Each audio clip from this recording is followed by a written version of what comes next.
Bonjour à tout le monde, bienvenue à cette conférence, cette conférence donc, qui a pour objet le design d'espace et l'ensemble des formations, des objectifs de ces formations, mais également les métiers, c'est-à-dire quels sont bien, les devenires de nos étudiants suite à des formations au sein des écoles des SDAC. L'enjeu va être de vous présenter bien dans les détails ces cursus, c'est-à-dire bien dans un premier temps quels vont être bien, les cursus d'études, à savoir donc les niveaux de diplomation qui sont proposés au niveau de l'école et dans quel contexte ils vont être développés.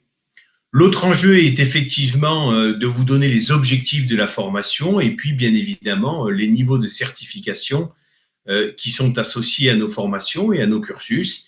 Et puis ensuite, je donnerai la parole donc à Pierre Ponzetto qui est l'un des enseignants donc de la section de design d'espace, tout autant au niveau des bachelors que des niveaux des masters. Il aura l'occasion de développer les différents enseignements qui sont déployés donc dans ces différents cursus et ces différents diplômes. Et puis, inévitablement, et on en terminera par là, la parole donc de nos étudiants, donc 2 étudiantes qui sont aujourd'hui en master et qui pourront effectivement bien, décrire quel est leur quotidien d'une part, décrire quelle est la formation, comment elles développent aussi leurs compétences après un premier cursus, et puis de dire aussi combien, je dirais, elles trouvent intérêt à tout cela et quelle est la portée de cette formation pour ensuite trouver un emploi de manière confortable et durable, je dirais. Alors, le premier élément, c'est effectivement comment est structurée la filière au niveau de l'ESDAC. Vous avez donc un premier diplôme qui est un diplôme de bachelor européen. C'est donc un diplôme de Bac+3 qui vous permet dans un premier temps de développer des savoir-faire autour du design d'espace, spécialisé dans le design d'espace. Le premier enjeu, c'est effectivement de développer sa créativité dans ce contexte-là, c'est-à-dire de la normer, de comprendre de quelle manière on va bien, proposer un certain nombre de concepts, un certain nombre de réponses à des problématiques qui sont données dans ce cadre-là. Alors, on va travailler d'abord en première année sur effectivement ce que peuvent être bien, les outils, les acquis nécessaires effectivement après à devenir un spécialiste de l'architecture d'intérieur. Donc, on va développer tout d'abord naturellement bien, les aspects créatifs, c'est-à-dire de quelle manière on devient créatif, de quelle manière on développe des concepts. On va travailler autour de l'enseignement général pour asseoir aussi une capacité à rendre intelligibles ces concepts, tout autant autour de la langue française qu'au niveau de l'anglais, puisqu'il est nécessaire quand même dans ces métiers-là qui s'internationalisent fortement d'avoir un minimum de maîtrise des langues, mais aussi la culture scientifique, puisqu'un architecte d'intérieur doit avoir du bon sens scientifique, du bon sens au niveau effectivement des sciences pour ensuite bien, apprécier des volumes, apprécier des superficies, apprécier de la résistance de matériaux et comprendre les caractéristiques de chacun pour avoir un projet qui va dans le bon sens.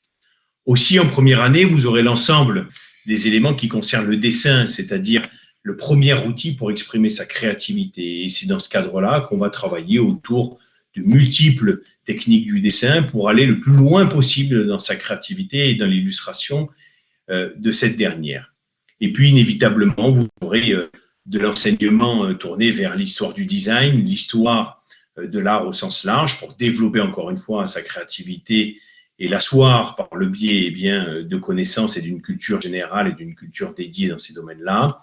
Et puis, inévitablement, le dernier pôle qui concerne cette fois-ci les arts appliqués, avec 2 cas de figure, ou se spécialiser dès la première année, ou effectivement bien, rester dans un cadre général et donc dans le art et design avant de se spécialiser au sein de ce bachelor en 2e année, pour là, en 2e année, ne faire plus que et seulement du design d'espace, de l'architecture d'intérieur et développer savoir-faire et technicité durant ce premier niveau d'études qui est celui du bachelor.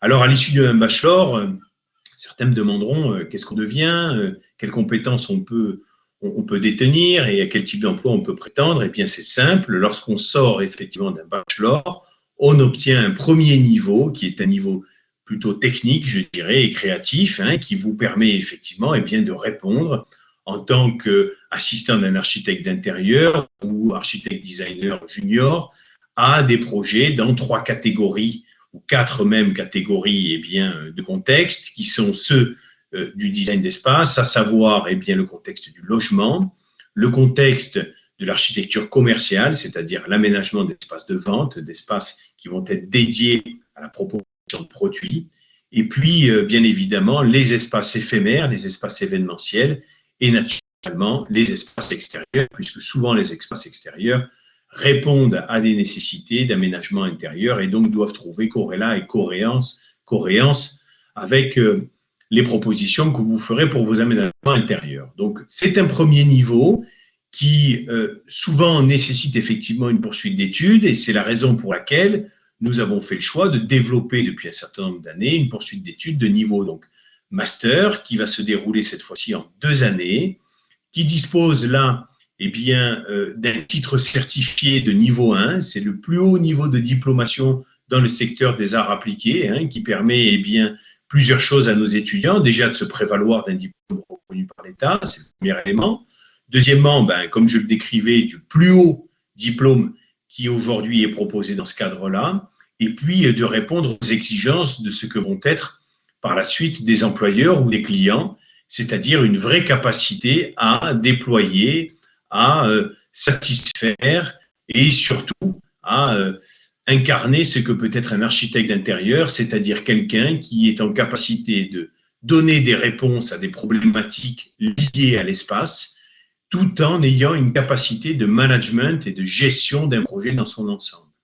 C'est-à-dire, bien évidemment, répondre, comme je le disais, à ce que peut être une problématique d'un client, quelqu'un qui va vouloir faire évoluer son logement, par exemple, à la suite de la venue d'un enfant qui a un logement avec seulement une chambre qui va vouloir en adjoindre une seconde. Ça, c'est le rôle de l'architecte d'intérieur parfois, d'intervenir dans ce cadre-là, mais ça va être surtout par la suite d'avoir capacité à mettre en œuvre matériaux en fonction de la demande de son client, mais aussi, bien naturellement, de suivre un chantier, de permettre effectivement qu'on arrive de la proposition créative jusqu'à la réalisation finale, donc d'être le garant, je dirais, de la bonne réalisation de ce projet. De la même manière, on pourrait demander à ce jeune architecte d'intérieur de répondre à d'autres problématiques qui seraient celles, par exemple, d'une chaîne de magasins qui voudrait créer une identité visuelle et créer un espace dédié à ses produits pour en favoriser la vente,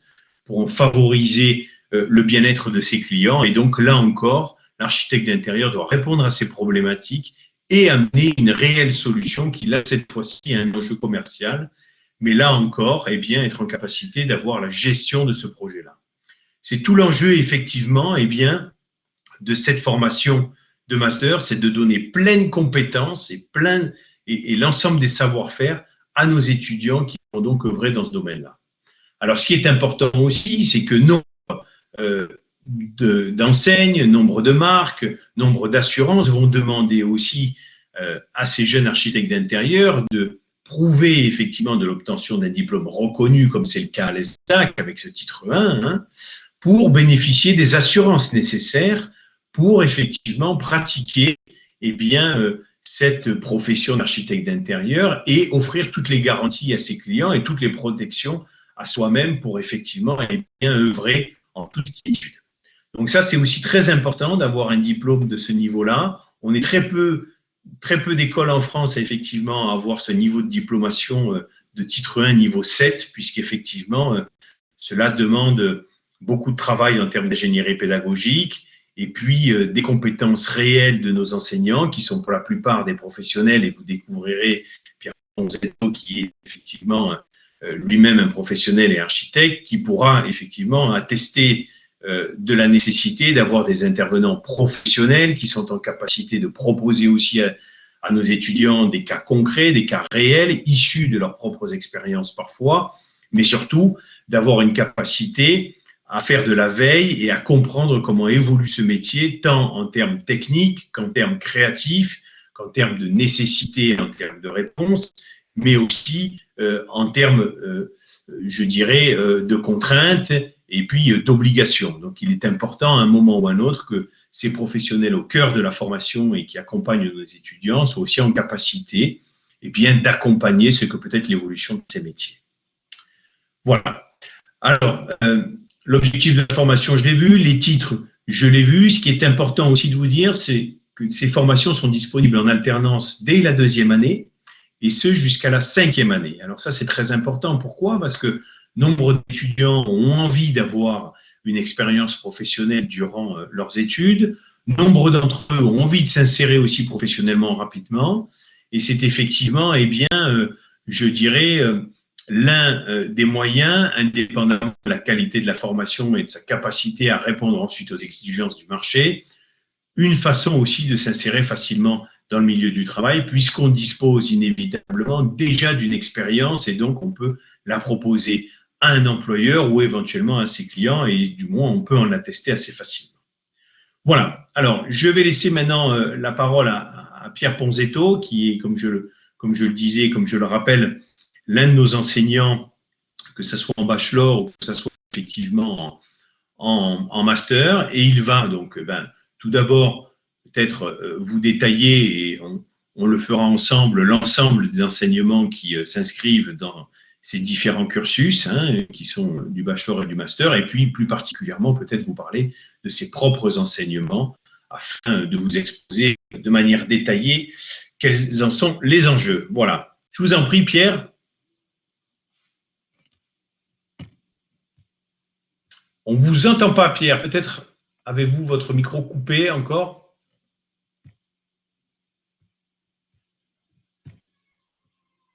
Voilà, le micro était Voilà, débranché. on vous entend bien. Voilà. Merci, Pierre.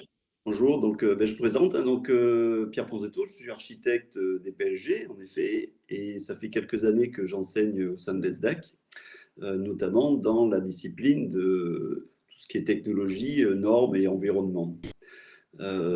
Alors, comment compléter un petit peu ce qu'a dit Baptiste? Donc, c'était quand même assez clair.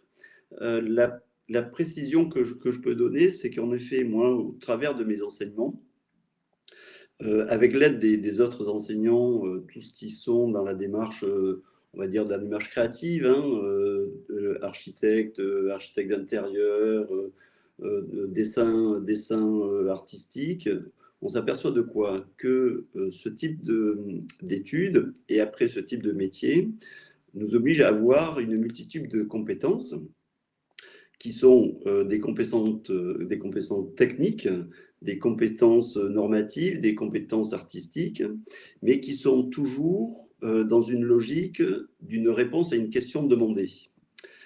Cette notion de programme, ce qu'on appelle le programme technique ou le programme d'usage, il est, à mon sens, très important de comprendre qu'on travaille toujours pour quelqu'un d'autre. C'est-à-dire que l'étudiant qui va analyser un projet qui peut être un projet théorique va faire référence à un cahier des charges très précis.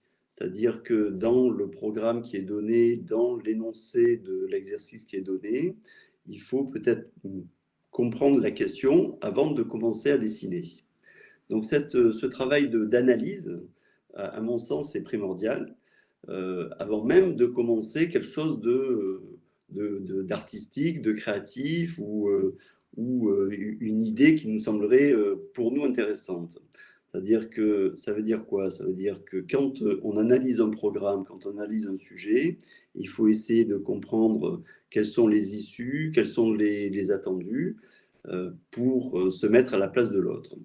Donc ça, c'est pour moi, quelle que soit la matière, quel que soit l'enseignement, quel que soit le sujet qu'on va devoir développer, il faut, à mon sens, essayer de comprendre quelle est la question qui est posée.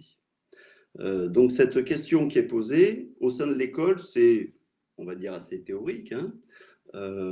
Comment aménager un espace de commerce, comment aménager un espace de hall d'entrée d'un immeuble, hall d'entrée d'un hôtel, et quelle réponse y apporter, c'est-à-dire quel usage va y être, quel usage va être intégré à l'intérieur de l'espace.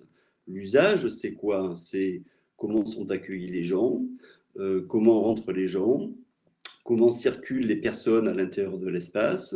Ça, je dirais que c'est le programme fonctionnel. Il peut y avoir un programme fonctionnel, mais aussi il peut y avoir un programme plus lié à l'ergonomie des personnes. Tout ce qui est accessibilité PMR, par exemple, sont une des contraintes que l'architecte d'intérieur va devoir intégrer pour aménager les espaces pour qu'ils soient tous accessibles. Donc c'est toute une série d'éléments qu'il faut intégrer peu à peu dans son cursus scolaire, en prévision de réaliser des ouvrages ou des aménagements qui sont vraiment adaptés à la personne, adaptés à l'espace, au contexte. C'est une chose qui me paraît quand même indispensable de proposer des aménagements qui sont toujours liés à un contexte spécifique. Donc cette notion de contextualité, elle est également un élément primordial dans tout ce qui est aménagement de l'espace, et notamment de l'espace intérieur. C'est-à-dire qu'à un moment donné, que ce soit au sein de l'école ou même dans la vie professionnelle, on va être obligé de respecter certaines choses qui existent, que ce soit des éléments porteurs, que ce soit des façades, que ce soit des ouvertures, que ce soit des hauteurs. Tous ces éléments sont autant de points qu'il faut respecter pour pouvoir y insérer le projet le plus adapté possible à la situation. Donc on s'aperçoit de quoi? On s'aperçoit que un aménagement d'un espace correspond à un programme, à une question qui est posée. L'aménagement d'un espace correspond à un contexte, c'est-à-dire qu'à un lieu, une spécificité de lieu, de dimension, et au-delà de tout ça, à une intention, à ce qu'on appelle le concept, à une intention spatiale. Et c'est là où ça devient évidemment un peu plus compliqué, mais évidemment beaucoup plus intéressant. Donc toutes ces dimensions-là se doivent d'être intégrées pendant tout le cursus, d'être alimentées au fur et à mesure des années. Peut-être que là, les étudiantes qui sont présentes avec nous vont pouvoir aborder ce point-là. C'est-à-dire qu'au début, c'est peut-être un petit peu compliqué, mais peu à peu, en fait, on arrive à de mieux en mieux à conceptualiser l'espace qui va être dessiné et dans la vie professionnelle construite.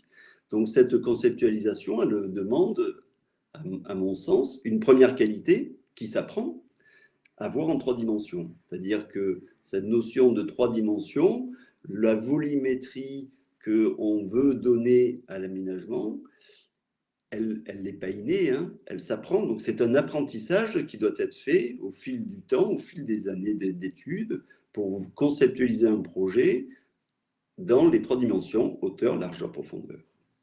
Donc toutes ces notions-là sont des étapes indispensables pour pouvoir projeter un lieu.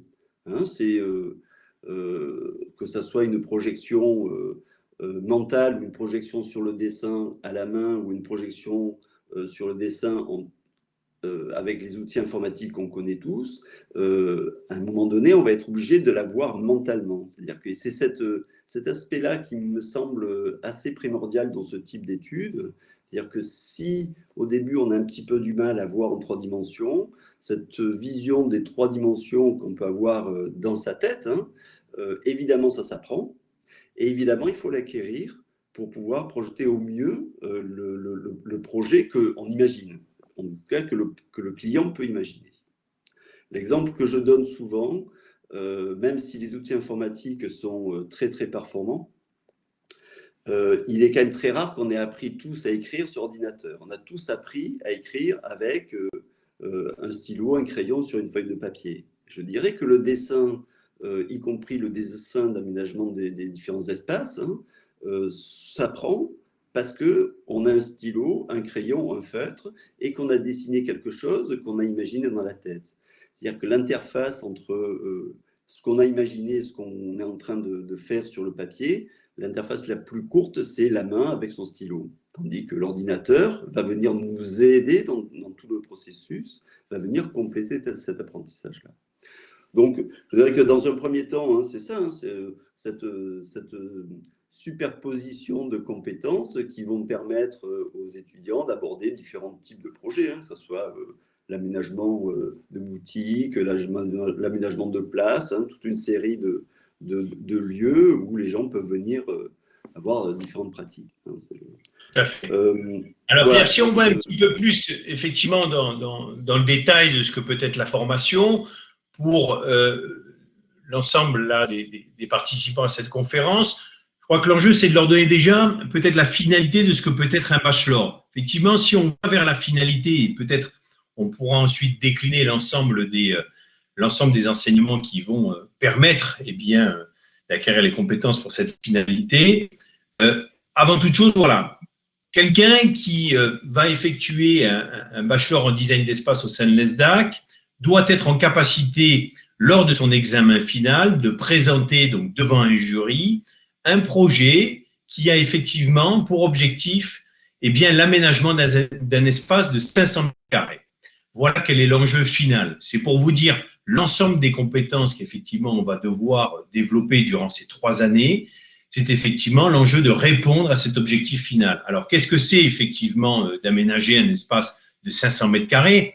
Pierre pourra aller dans le détail avec moi par la suite. C'est effectivement par exemple, je vous donne un exemple très, très caricatural presque, hein, de prendre un ancien garage automobile et de lui donner donc une nouvelle destination. Et la destination pourrait être en fonction de l'environnement, de la qualité de l'habitat autour, du contexte de ce lieu sur lequel on va travailler, par exemple, de le faire renaître en crèche, hein, pour l'accompagnement et la garde de petits-enfants. Donc, là encore, ce qu'exprimait Pierre au préalable, c'est effectivement la nécessité de répondre à un client final. Voilà, c'est quelqu'un qui vient vous voir, qui vous dit, voilà, j'ai acheté effectivement ce garage automobile, mon projet va évoluer et je veux répondre à un besoin de société, un besoin du quartier, qui est celui de faire garder des enfants puisqu'il n'y a pas de crèche. J'ai pour le projet d'implanter une crèche au sein de ces futurs locaux. Alors, il va falloir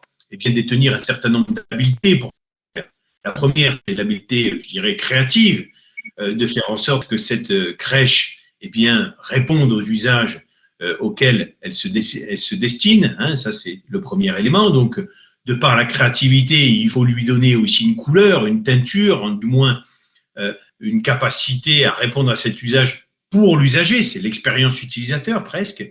Et puis après, il y aura l'ensemble des contraintes, puisque une crèche, c'est un ensemble de contraintes auxquelles effectivement l'architecte d'intérieur doit nécessairement répondre. Donc ça passe par inévitablement quelle est la législation autour des crèches, hein, de quoi elles doivent se composer, à minima, quelles sont les réglementations en termes de sécurité, quelles sont les réglementations en termes de matériaux, quelles sont les réglementations en termes d'espace. C'est toutes ces questions-là que l'architecte d'intérieur devra se poser, et donc il est nécessaire qu'il ait eu pendant sa scolarité un certain nombre d'enseignants qui lui permettent d'avoir compétence à répondre à l'ensemble de ces questions-là pour satisfaire le client et satisfaire à l'élaboration d'un projet en définitive. Donc, vous aurez une partie qui est, comme le disait Pierre, technique, c'est l'apprentissage des matériaux, c'est l'usage des matériaux, leur composition, leurs propriétés, leur contexte d'application, c'est inévitablement tout l'aspect créatif, puisque là encore une fois on le disait, il va falloir esquisser, donner une idée de par le dessin de à quoi va ressembler effectivement cette crèche à l'avenir, et c'est le premier dessin, le dessin d'intention, et puis après il y aura toute la méthodologie du projet, c'est-à-dire comment petit à petit les pistes de réflexion vont se transformer en réponses, de quelle manière en parallèle on va juxtaposer les contextes techniques, les contextes juridiques, les contextes sécurité, etc., pour répondre in fine à cet usage. C'est grosso modo l'exemple que je donnais au départ, hein, de l'appartement qui de T2 doit se transformer en T3 et doit nécessiter là encore de répondre aux usages de vie. L'intérêt effectivement durant cette formation, c'est d'être en capacité de répondre de manière pleine et entière à l'ensemble des usages et à l'ensemble des contextes qui vont s'imposer à vous dans le cadre de ce projet. Alors, 500 mètres carrés, c'est important, c'est pour vous dire hein, à quel point cette formation va être dense, parce qu'inévitablement, aménager un espace de 500 mètres carrés, c'est aussi penser à toutes les contraintes et à toute les capacités et toutes les opportunités d'aménagement qu'on peut apporter mètre carré après mètre carré et dans son ensemble ensuite. Voilà. Donc ça, c'est important que vous ayez à l'esprit. C'est pour vous dire aussi à quel niveau, je dirais, de créativité, de technicité vous allez satisfaire à la fin de cette formation. Et puis, Pierre disait là encore une fois, on va travailler inévitablement sur des logiciels. Hein. Une fois que la créativité sera exprimée par le dessin, sera exprimée par l'intelligence, le savoir-faire et les techniques de l'étudiant, ensuite, il devra modéliser sa créativité, modéliser sa réponse et la présenter sous un format effectivement numérique pour lui apporter davantage de crédibilité, davantage de compréhension et d'intelligibilité pour le client final, et puis surtout pour avoir une représentation encore plus aboutie en 2 dimensions ou en 3 dimensions. Voilà. Pierre, une petite question. Quel a été le dernier projet, pour illustrer peut-être tous ces propos, qui a été mis en place pour les étudiants en bachelor dans un premier temps, on parlera des masters ensuite, au sein de l'équipe donc des enseignants pour mettre en application de manière un peu transversale l'ensemble des compétences acquises? Alors, là, il y a eu plusieurs projets, mais là, par exemple, les projets qu'on est en train de travailler avec les étudiants, c'est un aménagement d'un espace urbain, d'une place, qui est la suite logique d'un projet précédent qui était un office de tourisme qui devait être un élément démontable. Donc une installation sur une place publique sur Aix-en-Provence pour venir accueillir des visiteurs, des touristes, des gens pour les informer, avec une contrainte particulière, c'est cet aménagement devait être démontable pour une période très précise, une semaine, une installation d'une semaine, un montage qui ne devait pas durer plus d'une journée et un démontage qui ne devait pas durer plus d'une journée. Je dirais que ce programme, cette contrainte de temps, devait donc découler sur une conception très particulière de l'espace. Comment démonter quelque chose qui devait faire... C'était assez restreint en surface. Hein. Il y avait à peu près une 50aine de mètres carrés à construire sur une esplanade d'une 100aine de mètres. Donc, en soi, on pourrait dire que c'est assez restreint, mais cette contrainte de montage et démontage dans un temps très court a incité donc les étudiants à concevoir des éléments modulaires, facilement transportables par des personnes, facilement avec un poids bien précis pour que les modules puissent être soulevés par 2 personnes ou une personne. Donc toute une série de contraintes liées au temps du montage et démontage qui ont abouti à des dessins très précis, en effet, sur comment les gens viennent chercher l'information et ainsi de suite. Donc c'est ce qui a été dit là précédemment, c'est que ce programme technique, ce programme fonctionnel, ce programme d'usage, cette question posée à laquelle l'étudiant doit répondre, c'est vraiment le début du travail de conception. Ce travail de conception doit venir se nourrir d'un bagage, on va dire, culturel que les étudiants doivent acquérir peu à peu. Donc ça, ce qui est important dans le cadre, par exemple, d'un stand, d'une zone d'information, d'un office de tourisme, même qui est dans une période éphémère, ce travail-là ne peut être que issu d'une analyse en amont de projets qui existent déjà. Ce qui est peut-être intéressant de dire, c'est qu'un processus de conception, qui soit innovant ou pas innovant, ne vient pas de nulle part. Il vient d'un bagage culturel que les étudiants doivent acquérir peu à peu en allant chercher de l'information sur des projets qui ont déjà réalisés par d'autres personnes, à l'échelle nationale ou à l'échelle internationale. Donc, c'est tout un processus d'apprentissage, mais aussi tout un processus de connaissances culturelles transversales. C'est en ça que s'exprime quelque part, Pierre, la créativité de chacun. C'est effectivement son éducation, son expérience et sa culture qui fait qu'à un moment, eh bien, la réponse qui a été donnée par les étudiants était autant de réponses différentes, j'imagine, puisqu'effectivement, eh bien, c'est là que la créativité donne la singularité de chacun des projets.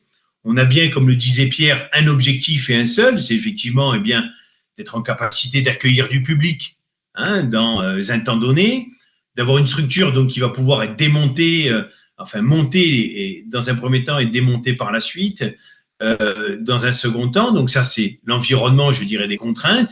Et puis après, eh bien, il y a la réponse personnelle qui vient donner, eh bien, sens critique quelque part, et puis surtout une esthétique à la fin, quoi, hein, puisque l'objectif, c'est de répondre à l'usage et d'avoir aussi un contexte esthétique, hein, jusqu'à la décoration éventuellement des espaces qu'on a pu créer et auxquels on a donné effectivement une fonction. Parce que l'enjeu de design d'espace, c'est bien de donner des fonctions à des lieux et de répondre effectivement à ces fonctions et ces usages. Voilà, alors on a vu donc cet exemple pour le bachelor. Peut-être on va demander aussi aux deux étudiantes de l'ESDAC qui sont elles aujourd'hui en master de nous dire eh bien peut-être quel a été le dernier projet qui a été réalisé en master et puis peut-être après elles pourront nous dire de quelle manière leur formation se déroule, qu'est-ce qu'elles y apprennent, ça pourra répondre à un certain nombre de questions et notamment une qui est qu'est-ce qu'on apprend en bachelor et pourquoi un master par la suite, hein, même si j'ai répondu partiellement en disant qu'effectivement on est d'abord un technicien quand on réalise un bachelor et qu'on devient un chef de projet, un directeur artistique, un architecte d'intérieur lorsqu'on fait un master. Mais je pense que leur parole sera d'autant plus intéressante pour chacun d'entre vous. Voilà. Je vous en prie, mesdemoiselles. Laura ou peut-être Mathilde. Bonjour. Mathilde, ça sera. Bonjour à toutes les deux.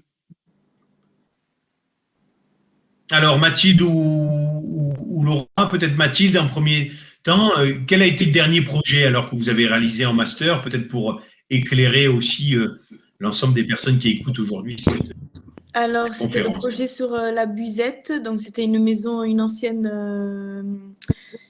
mas qu'on a dû rénover donc en refaisant tout l'intérieur. Et après, oui, c'était le dernier, je crois, celui-là. Laura, tu me coupes si je me trompe, mais je crois que c'était le dernier. Oui, c'est le dernier projet en Master 1 qu'on ait fait, parce qu'en Master 2, on prépare en fait sur l'année un mémoire et un projet individuel, donc c'est pas du tout le même pour tout le monde, chacun son projet. Mais en Master 1, oui, c'était le dernier, c'était un map provençal. C'est ça. Très bien, donc là l'enjeu effectivement c'était d'un masque qui peut-être avait une autre fonction au préalable, ou du moins peut-être qui était un peu désuet, de lui redonner une seconde vie et d'être plus attractif pour un usage futur d'une habitation différente peut-être. C'était une habitation, un logement classique pour des. D'accord, très bien. Pour une famille, mais oui, c'était de le réhabiliter parce qu'il était plus habité, enfin il n'était pas en. Oui, il était abandonné, on va dire. Voilà. Oui. Il fallait le rénover, d'accord. Alors, si vous deviez décrire votre formation en Master 1 et Master 2, est-ce que vous pourriez nous donner un descriptif des matières qui vous ont été proposées, de quelle manière vous les avez accueillies, et peut-être en conclusion pour toutes les deux, qu'est-ce qui selon vous différencie de manière importante cette étape du bachelor, hein, qui est la première, mais qui nous donne quand même un niveau, une diplomation assez importante, et celle du master. Vas-y Laura, si tu veux. Je sais pas. Alors, vous m'entendez? Très bien. Oui, très bien. Alors, du coup, tu veux commencer Mathilde ou Oui, allez-y, Laura. Allez-y, Laura. Donc, en bachelor, on va nous apprendre tout ce qui est de la technique, par exemple le dessin, la modélisation, comprendre un espace, une technique du bâtiment, notamment avec Monsieur Ponzetto. Donc vraiment comprendre. Ah, ça coupe un peu là. Ça coupe un peu. Ouais. On est refait peut-être Mathilde. Si vous voulez, je reprends le. Donc voilà, en bachelor, on a les matières donc, de la démarche créative, de la conception de l'habitat. Et on a aussi, donc, comme elle disait, de la technique du bâtiment avec Monsieur Ponzetto.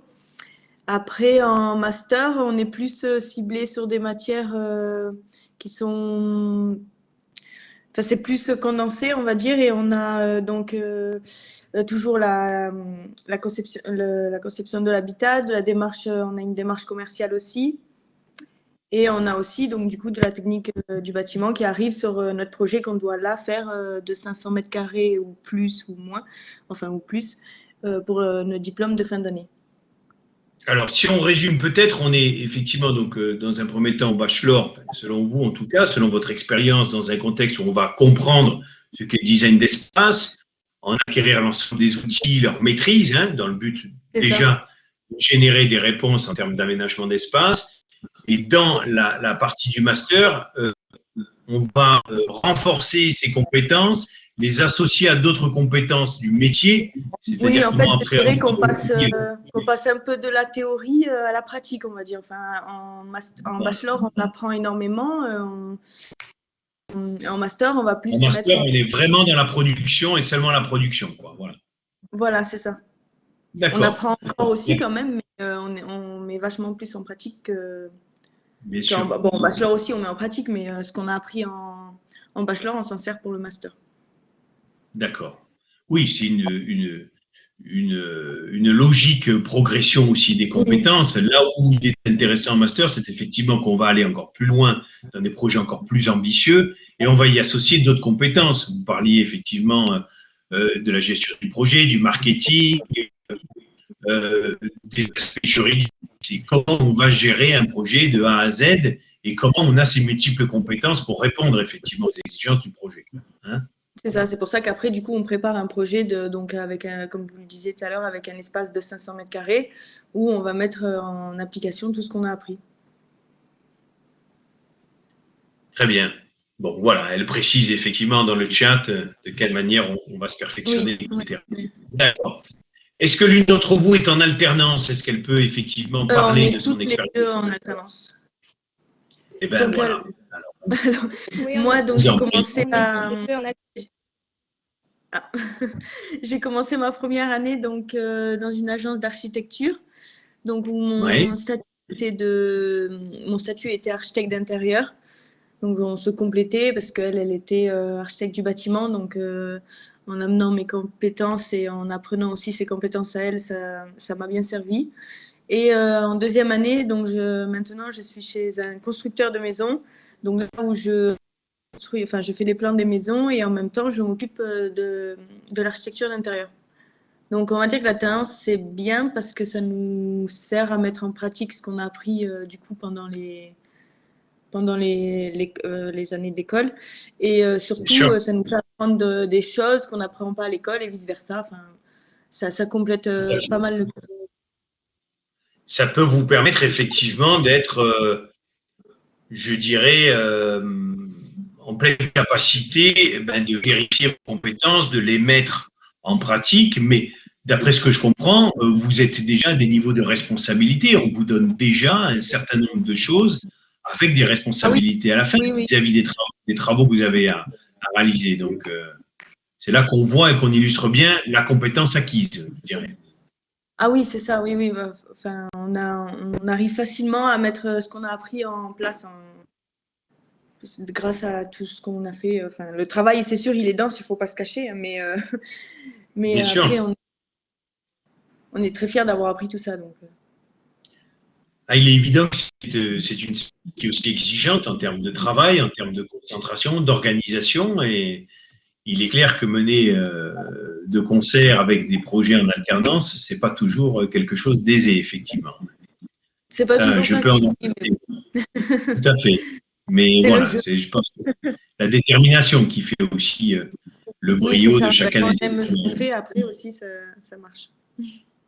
Alors, quel est votre rythme lorsque vous êtes en alternance, vous, votre rythme d'études, comment vous le décririez? Alors, quel est ce dernier? Quand est-ce que vous êtes à l'école? Quand est-ce que vous êtes en entreprise? Alors, dans un mois, on a une semaine ou voire 2 semaines d'école et le reste en entreprise. Voilà, ça va dépendre, je pense, du calendrier, mais en moyenne, on est effectivement 1/3 à l'école et 2/3 en entreprise, comme le prévoit effectivement le rythme d'alternance. D'accord. OK.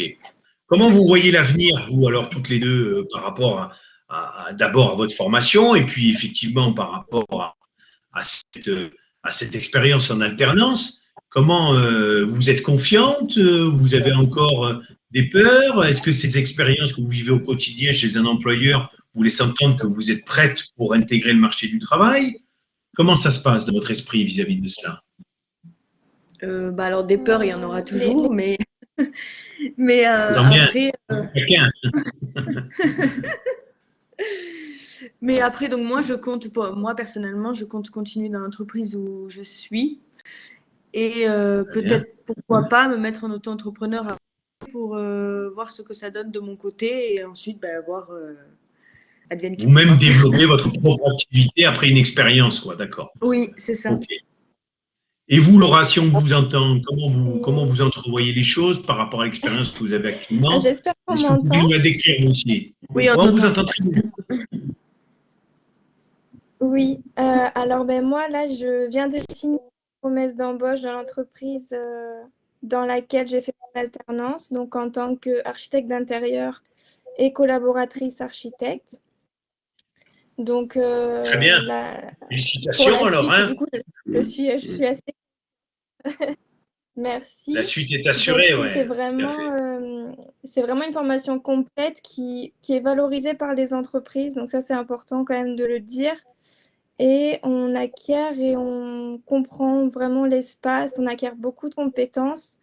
Et donc, pour la suite, on peut l'envisager très sereinement à la suite de cette formation.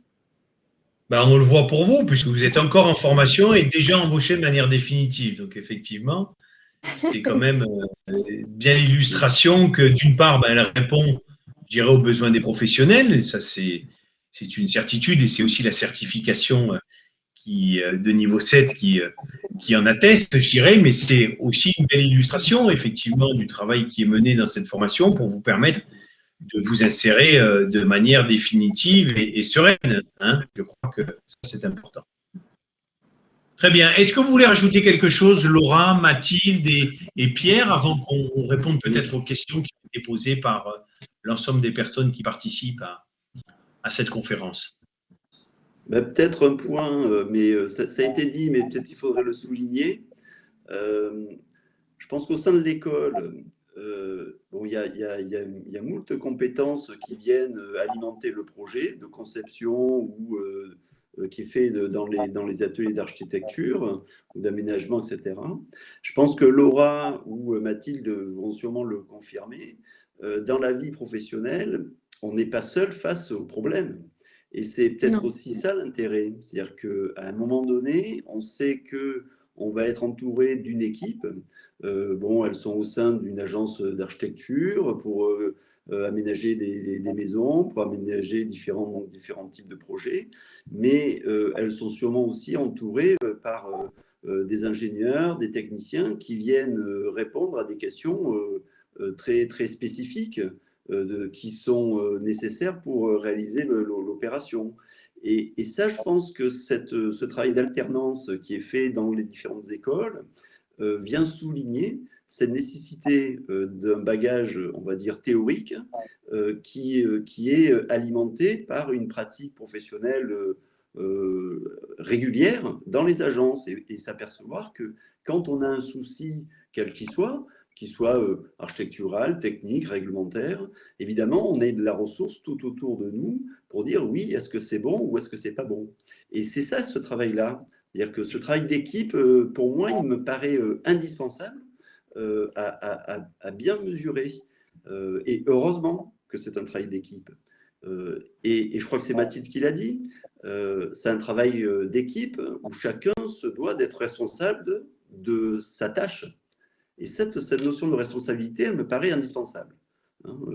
Autocontrôle, responsabilité, anticipation sur des problèmes, pour qu'au moment où on fait une sorte de synthèse de tout ça, pour dire, voilà, le projet, ça sera ça, on peut s'épauler les uns les autres.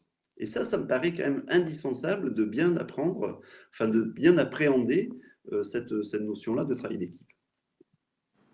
Tout à fait. C'est vrai qu'elle est au centre de la formation aussi, à travers l'ensemble des projets, et j'insiste, réels, puisque nombre des projets qui sont faits en bachelor et en master sont des projets réels. Hein. Ça a toujours été l'une des forces de l'école, d'avoir de nombreux partenariats qui permettent de proposer des projets à nos étudiants et de leur permettre surtout d'avoir le regard d'un client final, même pendant les études, et de comprendre effectivement l'exigence et puis, je dirais, la nécessité d'être précis dans sa réponse et d'avoir un sérieux renouvelé à chaque fois.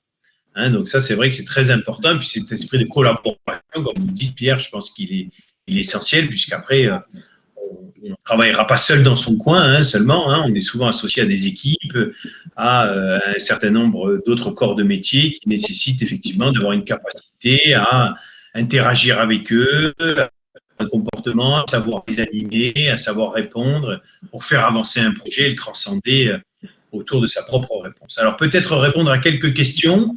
Peut-être la première, celle de Sébastien. Quel type de poste peut-on prétendre à la fin d'un bachelor au sein de quel type de structure et quelle différence entre le master? Alors, la différence avec le master, elle est toute simple. On a forcément plus de compétences après 5 années d'études qu'après 3. Je pense que ça, on peut le voir comme une évidence.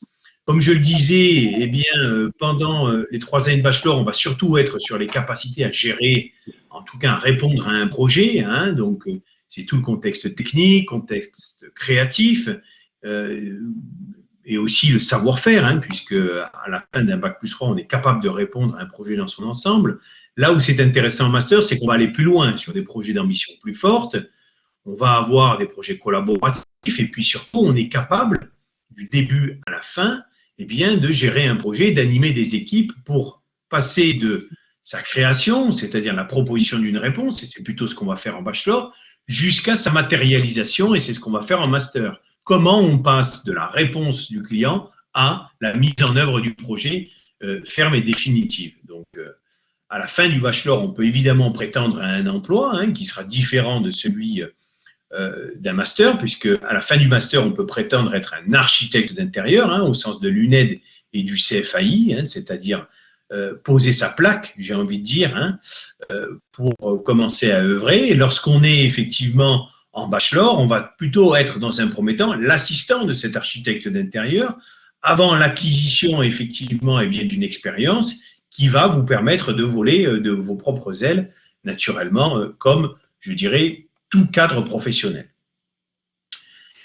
Julie, Laura, donc, qui nous avait répondu sur de quelle manière effectivement, Laura qui nous avait répondu sur de quelle manière on travaillait en master. La question suivante, bonjour, avez-vous en projet la certification du master par le CFAI? Elle est en cours, pour être plus précis. On a déjà celle de l'UNED, celle du CFAI est en cours, puisque celle-ci devait donc répondre à une période d'observation de 3 années qui va se terminer donc l'année prochaine, du moment où on l'a demandé par le CFAI, c'était donc il y a 2 ans. Donc l'année prochaine, on devrait effectivement pouvoir bénéficier, je l'espère, de la certification du CFAI. En tout cas, les échanges qu'on a actuellement avec eux nous confortent dans ce cadre-là. Je précise que dans le jury de fin d'études, c'est-à-dire de master, vous n'avez plus la représentation des enseignants, mais seulement la représentation des professionnels. Et c'est la raison pour laquelle vous avez l'un des représentants du conseil d'administration du CFAI, l'un de l'UNED, qui est l'autre fédération des architectes d'intérieur, et puis la représentation de 2 professionnels, généralement un architecte et un architecte d'intérieur. Je n'ai pas bien compris le projet d'aménager un espace de 500 mètres carrés. Se passe bien la fin des 3 années de bachelor? Oui, alors je disais 500 mètres carrés, c'est le maximum, on peut aller un petit peu en dessous, mais l'enjeu, c'est effectivement d'avoir la capacité à aménager effectivement des espaces d'ordre-là. Au niveau du programme, quelle est la différence entre le bachelor 3 et le master 1? Je pense y avoir répondu. On est effectivement donc dans des compétences beaucoup plus fortes en master qu'en bachelor, comme c'est le cas dans tous les cadres d'études. On va être effectivement plus dans l'application métier, l'application projet, comment on met vraiment en place un projet, comment on le réalise de manière définitive en master, alors qu'en bachelor, on va plutôt apprendre les outils, les techniques, les capacités créatives, comment on propose un projet, comment on le propose de manière juste à un client, jusqu'au moment où on va lui livrer. Le master lui permet de le mettre en œuvre, comme je le disais. est-ce que vous avez 2 classes, une pour les étudiants à temps plein, c'est-à-dire en initiale, et ceux qui sont en alternance? Non, on a fait le choix effectivement dès le début de faire en sorte que les étudiants qui sont en initiale et ceux qui sont en alternance soient dans la même classe, c'est-à-dire qu'ils vont être ensemble. Je vous donne un exemple, lundi et mardi pour les bachelors, hein, et le mercredi, jeudi, vendredi, certains iront en entreprise et d'autres auront les enseignements qui sont les enseignements professionnels. Donc, sur les 2 premiers jours, on va être plutôt dans les enseignements généraux et les enseignements extrêmement, je dirais, techniques, ou plutôt qui relèvent des apprentissages de type histoire de l'art, etc. Et les enseignements techniques et les enseignements liés au projet et son management, enfin, sa gestion, eux, vont être d'un côté réalisés par les enseignants pendant 3 jours à l'école et de l'autre côté par le tuteur en entreprise pour l'alternance. Certains des étudiants apprennent avec leurs enseignants et d'autres avec leurs tuteurs en alternance. C'est l'enjeu des enseignements professionnels qui se délivreront donc sur ces 3 autres jours. En master, c'est très différent parce que 95% de nos étudiants sont en alternance, donc par définition, l'emploi du temps leur est dédié. Les 5% qui sont effectivement hors alternance ont fait le choix, pour la plupart effectivement, de faire ce diplôme en initial pour pouvoir approfondir des notions en dehors de ce contexte-là, ou effectivement, plutôt qu'une alternance, avoir plusieurs stages au cours de l'année pour varier les expériences. Bonjour, est-ce que arriver en année B3 et faire une alternance est réalisable facilement, ou est-ce compliqué pour suivre et s'adapter à l'enseignement de l'année? Alors, si je comprends bien, en B3, oui, on peut être en alternance, puisque dès la 2e année, on peut l'être, c'est-à-dire en Bachelor 2. Le fait de passer de l'initiale à l'alternance n'est pas forcément compliqué, hein, puisqu'on va faire les choses de la même manière, je dirais quasiment. C'est vos interlocuteurs qui vont changer et c'est le contexte qui va changer. D'un côté, on est chez l'employeur pour les enseignements techniques, de l'autre côté, on est effectivement à l'école. Donc, nombre d'étudiants font ce passage pendant leur scolarité de l'initiale à l'alternance et jusqu'à présent se sont très bien adaptés à tout cela. Peut-on intégrer un master après avoir effectué une licence en art? Alors, c'est parfois compliqué, hein, donc le mieux est effectivement de candidater pour pouvoir apprécier la qualité de votre dossier et l'ensemble des projets que vous avez menés.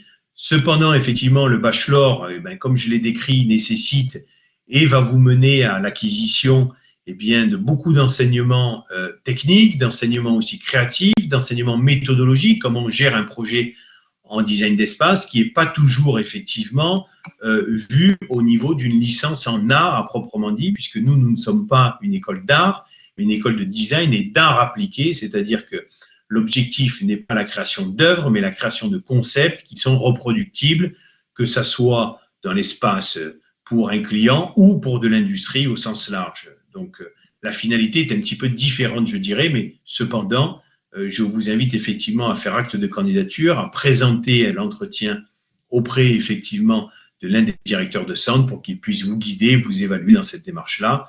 En tout cas, faites-le. Ça sera avec plaisir qu'on vous rencontrera et qu'on vous conseillera dans tous les cas. Quelles sont les valeurs ajoutées par rapport à d'autres écoles? Alors, je ne parlerai pas des autres écoles parce que je ne suis pas expert de ce qu'ils vont faire. Ce que je sais, c'est ce que nous faisons, Pierre, Mathilde, Laura et moi au quotidien, c'est-à-dire faire en sorte que nos étudiants trouvent un emploi et des compétences et surtout des longues et belles carrières. Si je dois parler, si ce n'est de valeur ajoutée, de particularité de nos établissements, c'est effectivement, comme je l'ai dit, l'alternance. Là, c'est une certitude. On est l'un des rares établissements effectivement à faire de l'alternance et c'est vraiment l'opportunité pour les étudiants. Et j'insiste, qui en présentent les compétences, la maturité et l'envie, une réelle opportunité. Tout autant que pour quelqu'un qui le fera en initial aussi. C'est juste une question de quelle manière je réussis mieux mes études. C'est comme ça qu'on doit se poser la question lorsqu'on veut faire de l'alternance ou pas. Ensuite, on a effectivement ce diplôme de niveau 7, qui est le plus haut diplôme qui aujourd'hui est donné dans le cadre des études en architecture d'intérieur, en design d'espace. Donc, je pense que c'est une valeur ajoutée forte.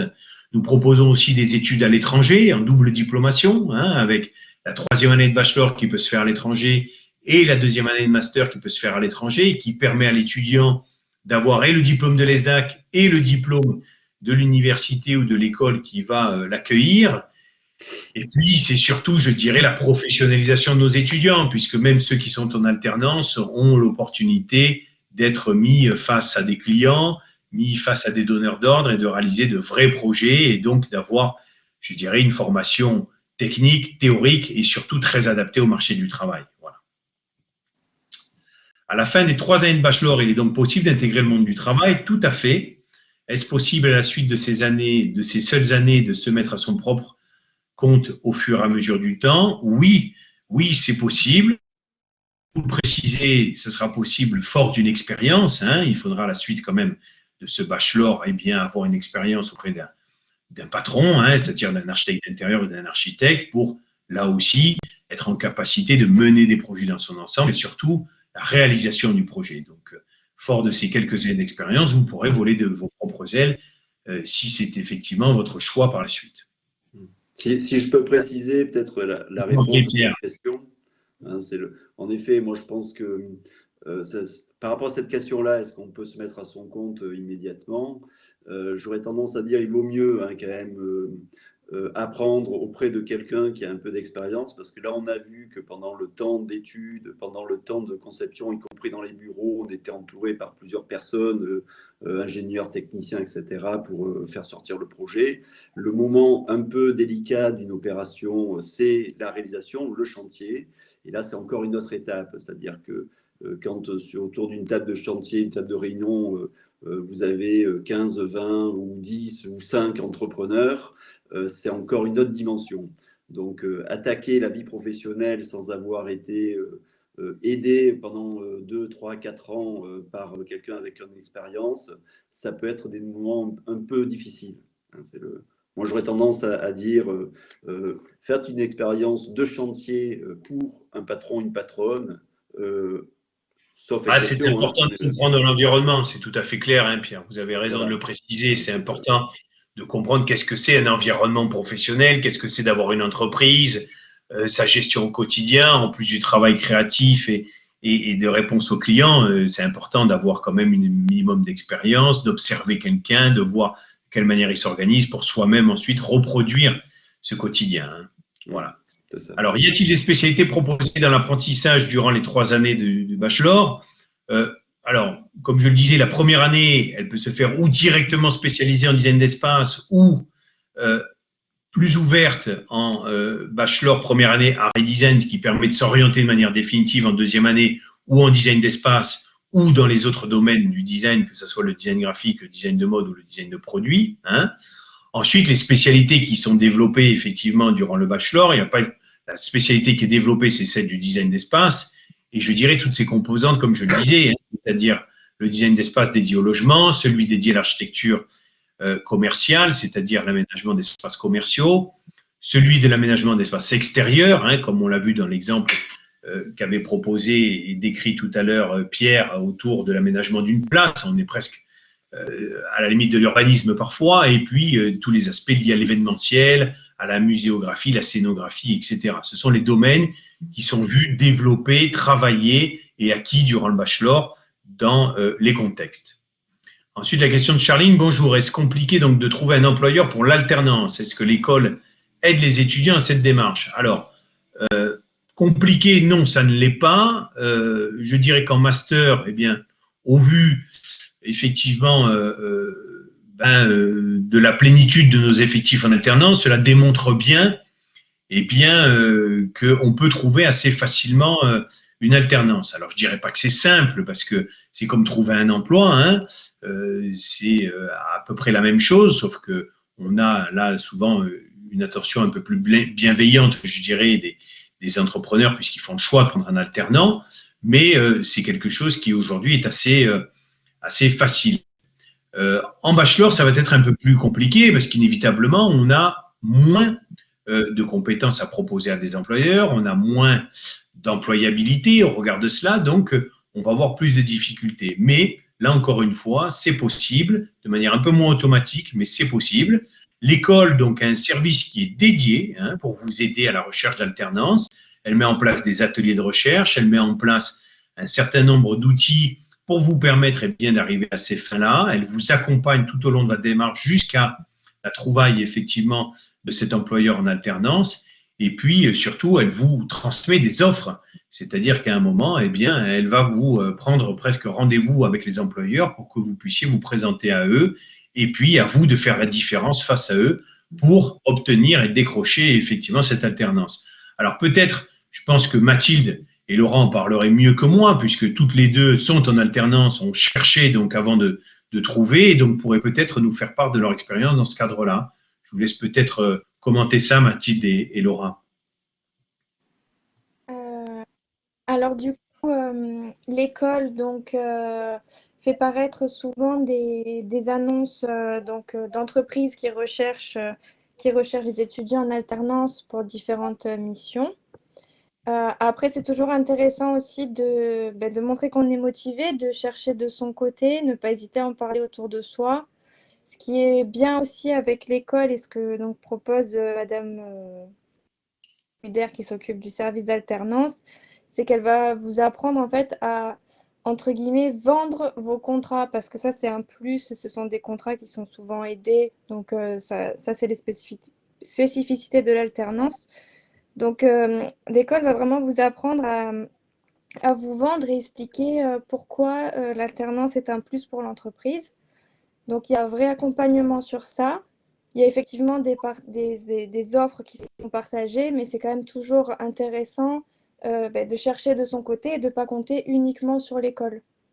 Voilà, donc après on est quand même bien encadré, c'est suivi, donc pas trop d'inquiétude sur la recherche d'employeurs pour une alternance. Très bien, merci Laura. Mathilde, de votre côté, quelle a été l'expérience ? Alors moi je dirais pareil que Laura, et aussi quand on avait le rendez-vous, donc justement on disait dans quelle branche plus on voulait s'orienter, et elle de son côté souvent elle cherchait des entreprises et elle nous donnait les contacts après pour qu'on aille se présenter nous directement. Très bien. Entre nos motivations, etc. Et dès qu'elle avait une entreprise donc sous sa main, nous l'envoyait par mail et ensuite. C'est comme ça que vous avez donc pu intégrer votre entreprise, c'est ça Mathilde ? La première, oui, la deuxième c'était du bouche à oreille, mais la première, oui, c'était. D'accord. Super. Bon, merci pour ce retour d'expérience. C'est important effectivement que les étudiants comprennent, hein, parce qu'il y a beaucoup généralement de craintes par rapport à ça. Oui, ça va être difficile de trouver, etc. Je pense que ce que j'ai pu illustrer et vos propos peuvent rassurer nombre d'entre eux, quoi. Hein, c'est important. Est-ce que la certification de CFAI, pardon ? Oui, si je peux rajouter un point par rapport bien sûr, à ça. Pierre, bien sûr. En effet, c'est quand même intéressant que l'école accompagne les étudiants, les étudiantes à chercher, mais aussi ce qui a été dit par Mathilde et Laura, elles ont cherché par elles-mêmes. Et ça encore, c'est une phase d'apprentissage en prévision de quelqu'un qui veut à terme monter son entreprise. Parce que ça fait partie du job, je dirais, d'aller chercher des nouveaux clients. Donc ça s'apprend aussi. C'est-à-dire que si on a appris à aller chercher une entreprise, une alternance, en se vendant, hein, entre guillemets, c'est autant un trait d'apprentissage pour qu'à un moment donné, aller se vendre pour chercher des nouveaux clients. Donc, c'est des montées en compétences étape par étape, et l'école, la période de l'école doit vous servir, grosso modo, de constituer une sorte de carnet d'adresses. Et ça, c'est intéressant, de profiter des années d'études, 2 ans, 3 ans, 5 ans, pour multiplier les contacts et donc d'être très transversal dans cette être proactif, hein, comme on dit. Très bien. Alors, une autre question. Quelle était-elle concernant le CFAI?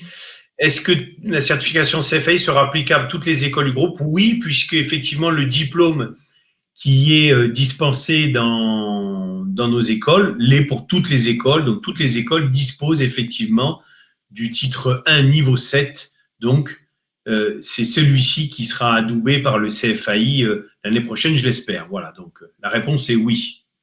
Bonjour, comment se passent les entretiens de motivation pour entrer dans un master en alternance? Quelles sont les questions posées, les documents à apporter par exemple? Alors, pour vous répondre, donc la candidature doit se faire de la manière suivante. Vous devez donc déposer un dossier de candidature sur notre site internet, donc faire acte de candidature. Ensuite, vous serez invité à l'entretien de motivation, l'entretien d'intégration. Et là, vous serez donc face au directeur de l'établissement dans lequel vous allez candidater et qui va donc évaluer votre candidature, tant du point de vue de votre cursus passé, c'est-à-dire des prérequis nécessaires pour intégrer notre formation en master, que ce soit de votre motivation, que ce soit de vos perspectives professionnelles, mais également, inévitablement, de votre book. Donc, il faudra, c'est la pièce maîtresse, je dirais, de cet entretien, c'est effectivement d'apporter votre book pour que vous puissiez nourrir l'échange avec votre interlocuteur, c'est-à-dire démontrer vos compétences, montrer la nature des projets, quelle a été votre méthodologie de travail et de quelle manière aujourd'hui, vous êtes face à lui avec quels outils, quelles compétences, quelle posture, quelle méthode de travail et quel savoir-faire. Quels sont les horaires de l'école en semaine? Est-ce possible de rester travailler à l'école le soir, même après la fin des cours? Oui, généralement, les écoles sont ouvertes jusqu'à 20 h, donc vous avez la possibilité de rester dans votre salle pour travailler. Tout ceci dépend effectivement de l'organisation propre de l'un de nos centres, puisque comme vous le savez, ils sont présents dans différentes villes, que ce soit Aix, Marseille, Montpellier, Istres, Clermont-Ferrand, Lyon, Lille, Rennes, Strasbourg. Il y en a 9 en tout, voilà. Oui, évidemment, je pensais à cela en disant, d'accord, que nous devons intégrer en alternance, spécifiquement basé à l'architecture et décoration intérieure, par exemple, spécificité dans le Feng Shui. Alors, le Feng Shui est une composante, je dirais, non pas de l'architecture d'intérieur, mais du bien-être au sein d'un lieu. Donc, le Feng Shui est une orientation de ce que peut être l'aménagement. Ce n'est pas une finalité, ce n'est pas du design d'espace à proprement dit, c'est une façon généralement de disposer des pièces, des lieux, etc. Donc, on va parler effectivement peut-être de ces composantes-là. On est sur l'architecture d'intérieur, l'aménagement d'espace, la décoration inévitablement, puisqu'il y a un aspect esthétique qui peut être aussi demandé dans ce cadre-là, mais ce n'est pas toujours le cas non plus. Il y a des lieux qui nécessitent une fonction, mais pas forcément une décoration particulière. Donc, le Feng Shui, oui, peut être évoqué, mais ce n'est pas une finalité inévitablement de ce diplôme-là. Je renouvelle ma question que vous n'avez pas lue concernant la reconversion professionnelle. Pardonnez-moi, elles étaient nombreuses. Quid de l'intégration en bachelor pour la reconversion professionnelle? Elles sont possibles naturellement, sans aucun problème, et il n'y a aucune limite d'âge. L'étudiante et l'étudiant plus âgé au sein d'un bachelor avait 64 ans, donc voilà, ça illustre bien le fait qu'on peut à n'importe quel âge exaucer ses rêves en effectivement recommençant une carrière professionnelle ou du moins, en tout état de cause, en travaillant à une nouvelle diplomation dans un autre domaine. Combien de candidats ont-ils déposé un dossier d'entrée à l'école, se voient admis? Écoutez, c'est très variable. Quand on a une très bonne candidature, c'est une majorité. Voilà, c'est pas une question effectivement de nombre, c'est une question de qualité. Il y avait une question un petit peu plus haut auquel je n'ai pas répondu sur la jauge des classes. Nous avons au sein donc de nos classes de bachelor une trentaine d'élèves, mais nous avons ce maximum-là, puisqu'effectivement, il faut garder des effectifs qui soient aussi un peu contraints pour permettre une interlocution, pour permettre des échanges avec les enseignants. Si on se voyait être trop nombreux, ça ne serait pas possible. Et au niveau des masters, on est 20 à 25, donc vous voyez à peu près effectivement quel est le taux d'insertion dans nos diplômes. Voilà. Quelles sont vos demandes pour le dossier dans le cadre de la reconversion pro? Pas de travaux à présenter. Ça dépendra du niveau d'études. Ça, vous le verrez effectivement quand vous candidaterez. On vous demandera un certain nombre de pièces. Toujours un book aussi minimaliste qu'il puisse être. Tout dépend du niveau d'études. On va plus ou moins le regarder. Si vous entrez en première année, c'est d'abord la validation de votre motivation, votre projet final, qui va bien sûr l'emporter sur vos savoir-faire. On ne va pas vous demander de tout savoir-faire lorsque vous rentrez en première année. Par contre, lorsque vous êtes effectivement en master, là, on va vous demander effectivement des choses un petit peu plus importantes pour que vous puissiez justifier du fait que vous avez un niveau équivalent à celui de quelqu'un qui sort de bachelor de chez nous. Voilà, j'espère avoir répondu à toutes les questions. Est-ce qu'il y a encore peut-être des questions? Si ce n'est pas le cas, je vais remercier chacun d'entre vous A-t-on d'autres examens hormis celui… Alors oui, il y a un contrôle continu tout au long de l'année et puis des partiels à chaque fin de semestre pour permettre d'évaluer nos étudiants, de valider aussi la compréhension, de valider l'acquisition et donc d'évaluer in fine sur l'obtention ou pas d'une année et des 60 crédits ECTS, puisque je ne l'ai pas dit, mais effectivement, notre établissement aussi à la certification des crédits ECTS, c'est-à-dire la validation au niveau européen de nos diplômes, que ce soit au niveau du master, que ce soit au niveau du bachelor, et ça c'est important pour effectivement la validité de vos diplômes à l'étranger ou votre capacité à continuer des études à l'étranger comme nous le proposons et comme je l'ai dit précédemment. Voilà. Écoutez, je dois en terminer puisque j'ai largement dépassé l'horaire malheureusement. Ou heureusement, parce qu'on a passé un bon moment tous ensemble. Je remercie tout particulièrement Pierre, Mathilde et Laura pour effectivement avoir participé, animé avec moi cette conférence, avoir répondu à l'ensemble de vos questions. Et puis, je vous invite à continuer à parcourir aussi les journées portes ouvertes et à pouvoir apprécier les travaux, les dossiers de nos étudiants sur le site Internet, puisque malheureusement, cette année, on n'a pas pu vous recevoir dans nos locaux pour ces journées portes ouvertes, comme on avait le joie de le faire chaque année, et puis aussi d'aller à la conférence qui a débuté depuis quelques minutes, concernant cette fois-ci un autre domaine, celui de la communication, et puis profiter aussi effectivement de ce que pourront vous compter ces autres interlocuteurs. Merci beaucoup à chacun de votre participation, et puis je vous dis à bientôt. N'hésitez pas à candidater dès maintenant, puisque les candidatures ont commencé depuis un certain temps, pour intégrer nos établissements, que ce soit en dizaine d'espaces ou effectivement dans d'autres sections. Nous sommes à votre disposition au sein des écoles. N'hésitez pas là encore à venir nous voir. Nous sommes ouverts. Nous pouvons vous recevoir aussi de manière plus spéciale, plus particulière en ces temps un peu particuliers. Mais n'hésitez pas à venir à nous pour bénéficier des renseignements qui seront nécessaires pour vous et vos études. Voilà, merci encore à tout le monde et puis à très bientôt. Merci. Et au revoir. Merci, au revoir. Au revoir tout le monde. Merci beaucoup.